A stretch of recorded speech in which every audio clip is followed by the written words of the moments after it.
et bienvenue dans cette troisième partie de la nuit 03. Dans cette partie, je vais faire quelque chose d'entièrement nouveau pour moi, quelque chose que tout internet a fait, quelque chose que tous les youtubeurs ont fait pour fêter quelque chose de spécial. Je vais faire une FAQ. Bon bah c'est parti. Une question de Tahitien Créatif qui est: pourquoi faire des vidéos sur YouTube, quel est ton objectif? Eh ben je pense que c'est avant tout la passion pour le monde de la vidéo que j'ai depuis longtemps. Je pense que c'est aussi le fait de partager le savoir que j'ai sur le monde du cinéma, et en partie aussi sur le monde du doublage. Je pense que c'est avant tout le fait de vouloir partager ce que le cinéma m'a fait ressentir, de partager ce que je sais sur le cinéma. Donc la base de ma chaîne, c'est avant tout le partage de ce que je ressens via le monde du cinéma. Une question de Guigui71 Totoro qui dit: tu pourras faire une vidéo où tu parles plus en détail de la filmographie de Makoto Shinkai. Eh bien Guigui, peut-être un jour, je pense pouvoir faire un jour une rétropause bien sur Makoto Shinkai, mais si je fais une rétropause dessus un jour, je pense pas revenir vraiment sur Your Name. Je pense que je demanderai surtout aux gens, pour mon avis sur Your Name, de retourner voir la rétropause. Mais une rétropause sur Makoto Shinkai, c'est possible. Peut-être un jour.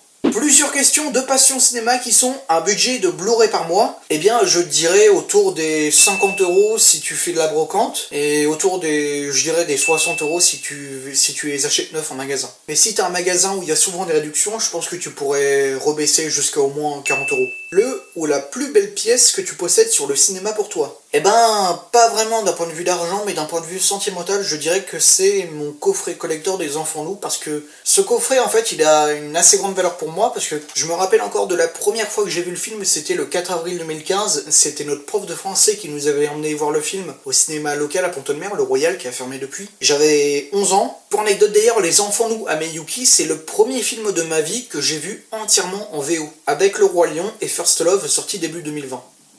C'est un peu une sorte de Tarantino à la japonaise. Pour toi, le format physique a-t-il encore de bonnes années devant lui? Eh bien, je dirais non, parce qu'en ce moment, avec la crise sanitaire, le marché de la VOD est en train de prendre du terrain. Par exemple, il y avait Saul qui devait sortir au cinéma, et finalement, il est sorti sur Disney+. Et c'est ça qui fait qu'à mon avis, le marché du format physique va s'effondrer, c'est que, dû à la crise sanitaire, le format VOD prend de plus en plus de terrain. C'est dommage. Ne trouves-tu pas que les gens rachètent des films en format physique, occasion ou neuf? Eh ben je pense en fait, dû au prix des DVD et des Blu-ray, de plus en plus de personnes se tournent vers l'occasion. Par exemple pour moi qui cherche des films qui sont plus vraiment en magasin, ben je me tourne vraiment vers l'occasion pour pouvoir collecter de plus en plus de choses et agrandir ma collection. Mais ça m'empêche pas des fois de vouloir acheter du neuf. Surtout pour les éditions spéciales, je vous dis, pour les éditions spéciales, il faut du neuf. Parce que quand c'est de l'occasion, c'est souvent de l'arnaque ou c'est abîmé. Quand des vidéos achats. Bah les vidéos achats, je pense pas vraiment en faire, parce que je trouve que le format, je dirais, de vlog qui montre moi aller acheter des DVD, des Blu-ray en brocante ou en magasin, bah je sais pas, je trouve que ça collerait pas vraiment à l'esprit de Biprod. À quand une vidéo où tu nous fais voir toute ta collection?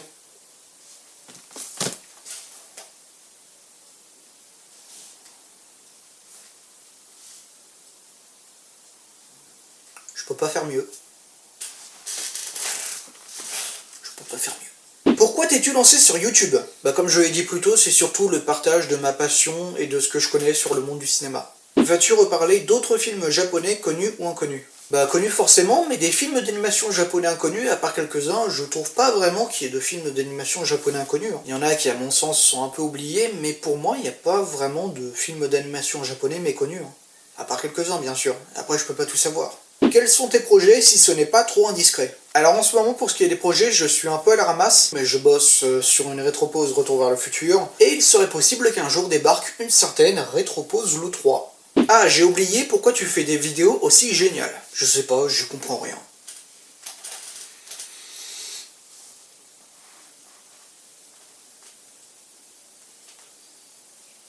Depuis quand tu aimes le monde du cinéma? Depuis tout gamin. Comme je l'ai dit dans la vidéo de Zoom sur Bastien03, je suis fan de cinéma depuis tout petit. À la maison, il y avait toujours un film à voir. Je me rappelle encore de la première fois que j'ai vu le film Cars. Tout bonnement, le cinéma, c'est mon art de prédilection, avec la peinture, la gravure et la sculpture.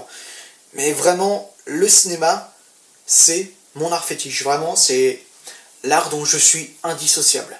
Une autre question de Passion Cinéma qui est: un live, ça serait pas facile pour toi? Bah, j'avais fait des lives il y a quelques années sur Twitch, mais je trouve vraiment, comme pour les vlogs, que les lives, ça colle pas vraiment à la formule de la chaîne, quoi. J'ai bien fait des premières pour certaines vidéos, comme la rétropause sur Princesse Sarah, mais je trouve vraiment que les lives vraiment live, ça colle pas vraiment à l'esprit de ma chaîne, quoi. Excusez-moi de la coupure, ma carte SD n'est pas éternelle. Une question de Shiyuko qui demande « Mec, t'as appris comment à monter ?» J'ai appris le montage par autodidacte, c'est-à-dire que j'ai appris moi-même, même si j'ai suivi quelques tutoriels sur internet, je n'ai lu aucune instruction de Sony Vegas, j'ai tout appris par moi-même.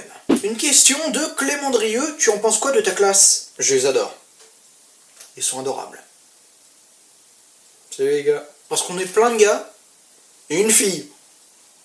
On est devenus les schtroumpfs. Une question de PanewZ, comment tu trouves tes idées de vidéos? Les idées de vidéos, par exemple les rétropauses, je vais pas me le cacher, j'ai un peu piqué le concept des pourquoi j'ai raison ou vous avez tort. Les idées de vidéos, je les tire les plus souvent de trucs que je connaissais depuis l'enfance et auxquels je me suis replongé, par exemple Emily Jolie et Lou. Et pourquoi pas, comme future vidéo, une rétropause sur Cars.